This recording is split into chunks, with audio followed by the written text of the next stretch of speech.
বাপ গতিক বেশি একটা ভালো ঠেকতিছে না।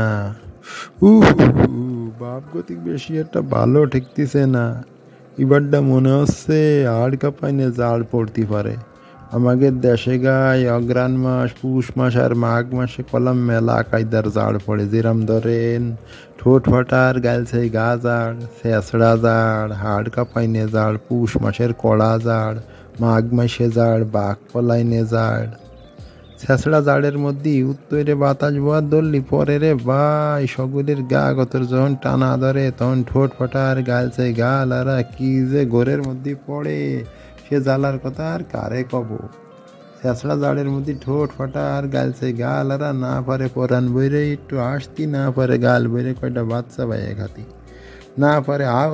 তো একটা ভালো দিক হলো ছেঁচড়া জাড়ের মধ্যে এই ঠোঁট ফাটা আর গালছে গাল আরা মানসির সাথে ঝগড়া ঝাঁটি বাঁধানোতে দূর দূরান্তে সইরে সইরে থাকে। জীবত থাকতি পুষ মাসে কড়া জাড় পড়া রাত্রি যখন আমার মা মাটির চুলো ওই মাটির আড়িতে রানতো, আমরা তিন ভাই বোন মাটির চুলোর পিঠ জুড়ে বসে আগুন পোয়াতাম আর মার রান্দা দেখতাম।